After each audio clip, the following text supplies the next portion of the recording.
Japan. This is Martial Arts Mania, and this is the real Mr. Miyagi, Fumio Demura.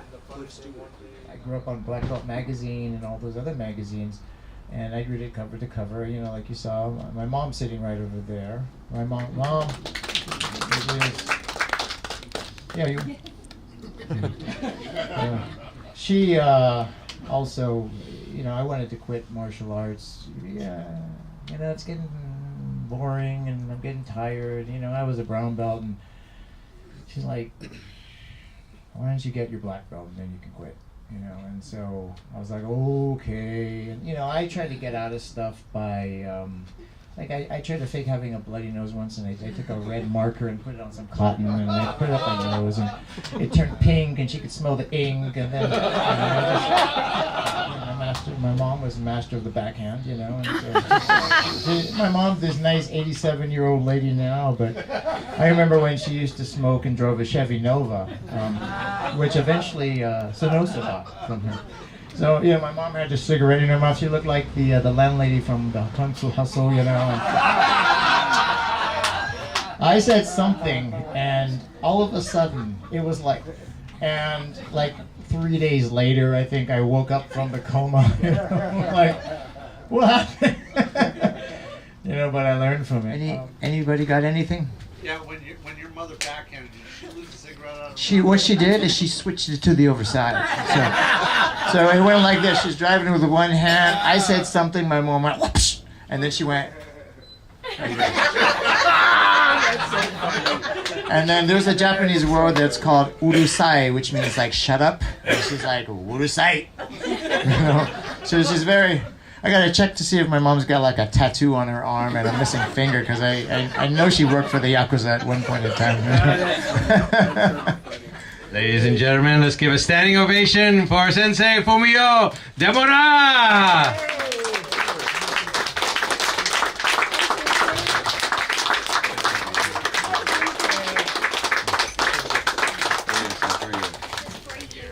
Oh, look at that, very nice. Thank you. So, what are your thoughts about the film? Well, that dojo we started about 50 years ago. A little house. We fixed them up to by our hand, no construction people. And we made a dojo. A lot of memory there. And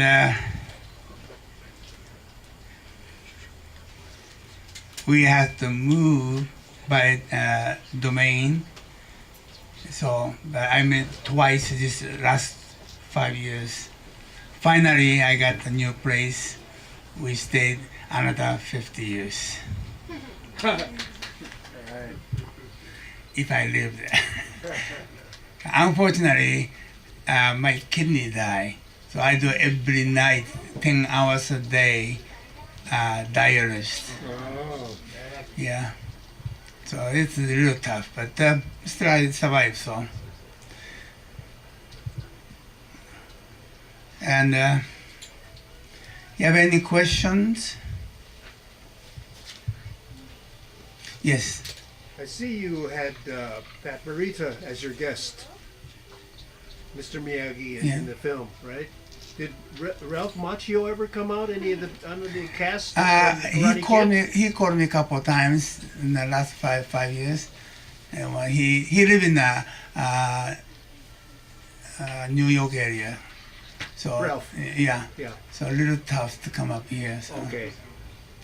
And every time I come to California, he called me. Yeah. Excellent. Yeah. And Karate Kid movie made by my life story. The walks on, walks off. I did about 50 years ago.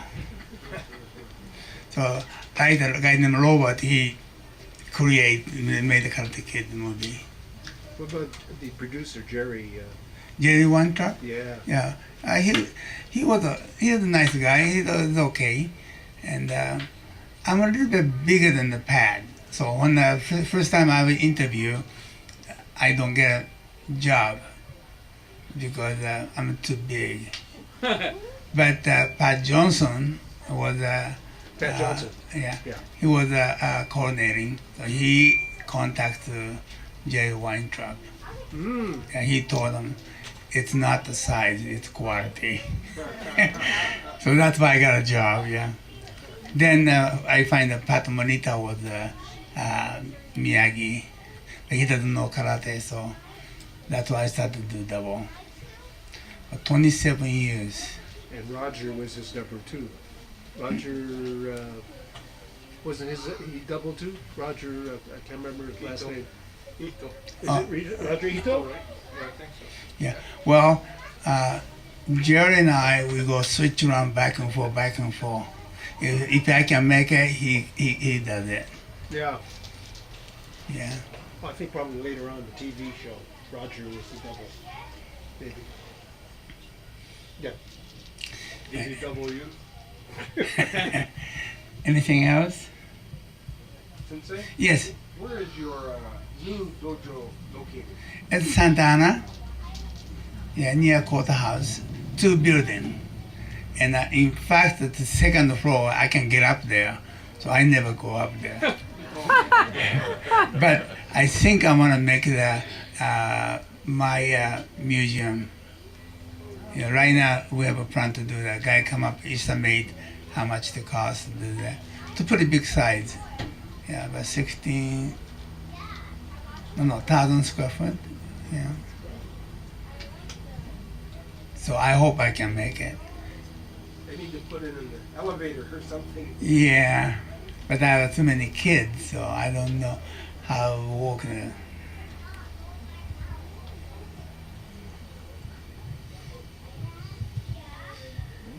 Sensei,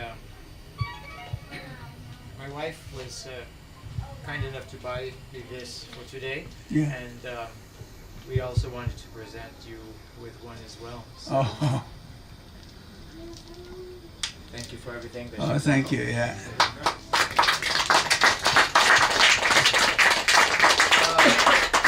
By the way, this one I made for key holder. Yeah, I put a kanji in my father's name, and I carve in this. I take them out each one of it. So I have one of my father, and the other side I have my mother. Both of them, yeah. I carry on all the time. Demura Sensei, Hey, in your last movie, it talked about and showed how you really enjoyed fishing, and also how you really enjoy pizza. Do you still go fishing in the morning? And what's yes, your- I go every week. And what's your favorite pizza? Anything. And anchovies too, right? No. I was last Tuesday. I was near Carolina Island. I was catching the fish. I caught 2 red snapper and calico bass, and about 12, 13 fish. Yeah. No yellowtail? No, Not running, guys. it's too cold. Yeah. Yeah. Yeah, I still do about every week. I go fishing when I have time. You bring it home to cook, right? Yeah. Yeah, steamed? My sister cooks, so I just eat it. We have a question in the back. Yes. So, other than self-control and respect, what lessons do you think people who take karate can take with them through their life? What kind of lessons do you think karate can teach people? Well, karate is. I've been just about 70 years training karate right now, and karate helped me a lot. I make a kind of a guy. Yeah. I try to be like a water. Water is any cup, you got square cup or round cup, doesn't matter what cup you put them in, it always fit equally. Same way, if I'm go to different places, doesn't matter who is it, I always trying to fit there. That's kind of the way I try to run the martial art.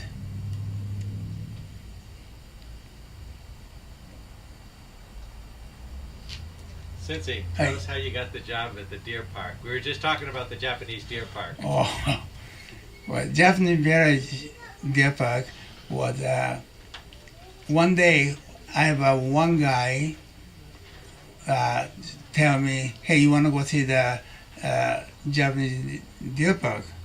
So I went over there, and I was watching the deer, and I was watching the Japanese dancer was there. And then I thought I can do something, demonstration there. So I called the manager, and I said, "Can you do a demonstration for free?" And then the guy said, "Oh, okay, we try."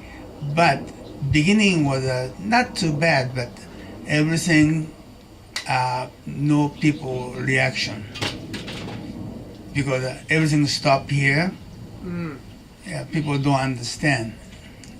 So then my partner, Dan Ivan, he figured out maybe like a movie stuff. So you punch it, you can fall down, and kick in and knock out. That's kind of way you should do. So we started doing this. Then we started hit, and the guy asked me, "Come back." That's where I started. Yeah. A busy time, we do 12 shows a day, 7 days a week. Wow. Yeah, a lot of work, but Oh yeah. yeah, but we made a number top show, 1, 2 show over there. They end up in 1974 they closed down, but before that they called martial art Taylor. They made their own stage for us. What year? 1974. Yeah, then 77 they bankruptcy. The 2 days later, I got the Las Vegas Hilton, and he called me and said, I want to audition. So I went over there. The same day, said, tomorrow come back. So I had to use 4 people there.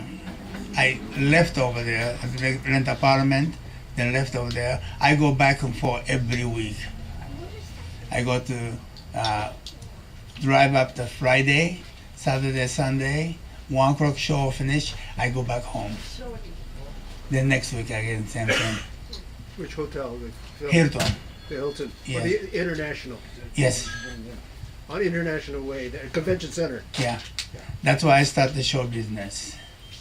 How long were you at the hotel for that? Maybe 4 years.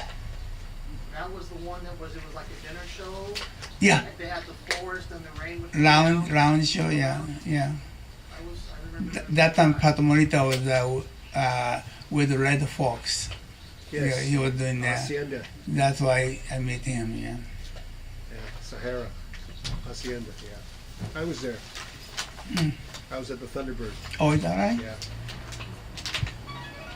Sensei, Hey, you did the movie, you did the documentary, The Warrior Within, yeah, in '73, I think it was. yeah. And Puerto Rico.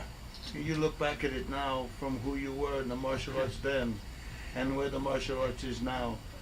Are you happy with the way the world is now with martial arts? Yeah. Yeah, that was, I went with Mike Stone with it, yeah. Yes.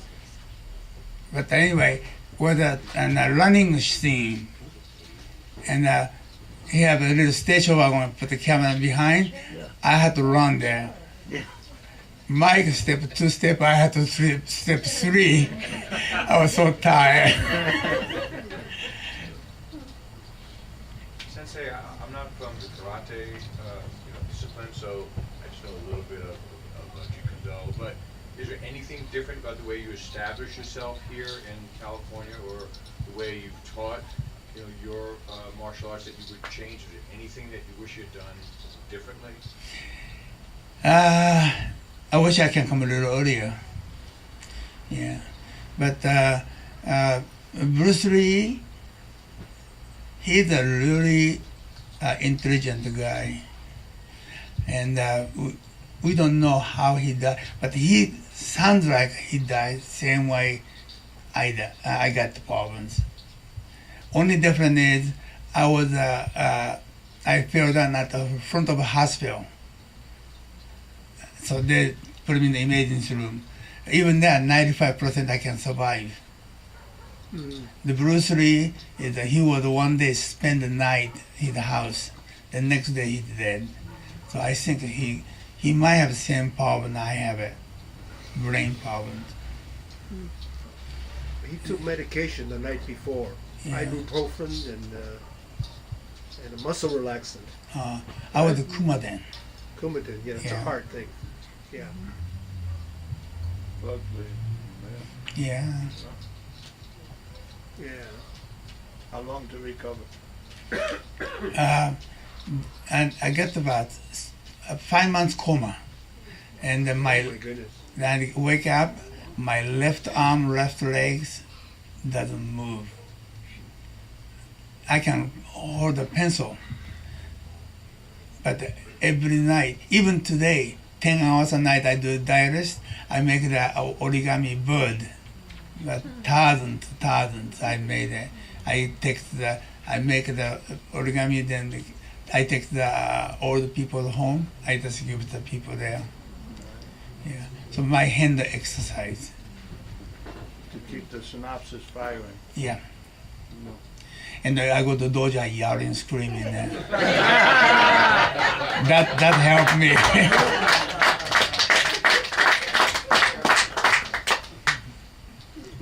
So let's, I want to say thank you, sir. Thank you, Sensei. Thank you very much, for being everybody. here. Thank you, Lenny. I'll take that from you. Please, guys, hang around. Please take some pictures with Sensei. And I want to say thank you again for coming. One more time, let's give a standing ovation for Sensei Fumio Demura. Thank you, sir. Thank you. Time every month somebody, my friend passes away. Yeah.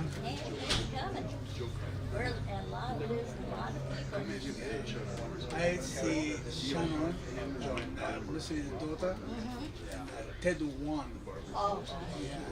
Then I find he died.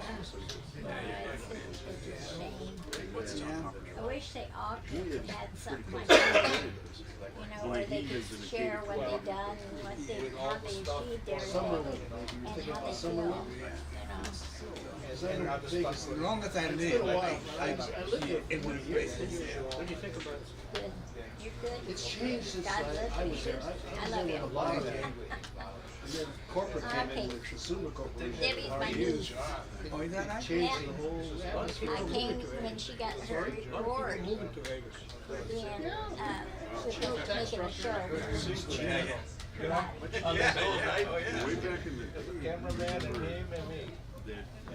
So anyway, guys, so to introduce the film, who better than to do it than the director of the film, Mr. William Chris Ford.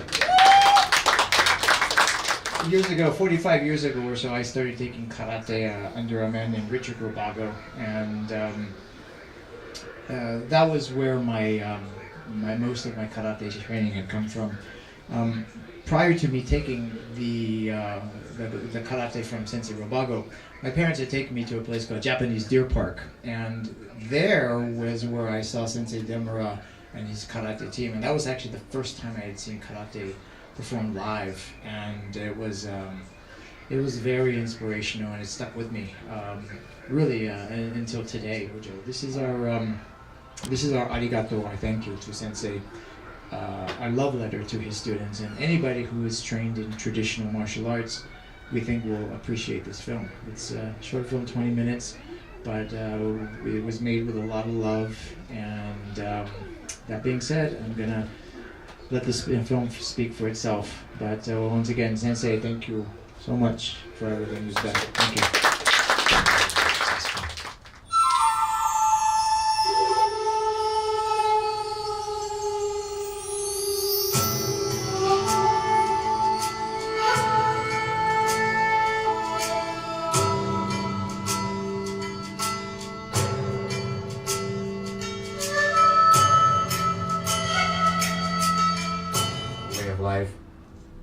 do you think that would be? This would be Sensei Fumio Demura's one piece of wisdom. There you go. It's like Well, I think everybody should be smile. Smile is very important. Your health-wise and communication-wise. Every day, one good thing. If all the people come up, doors open, and the car come up and want to cut it, and just let you go. Anything. Once a day, everybody do one good thing. That's the day I tell the people. This was a much more easy way life. We have to go forward, not backward. Not just me. You have to be other people too. Hi, Gerald. How are things going here at the museum? Oh, it's fine. I come to visit whenever possible, but the man of the hour is Michael Matsuda.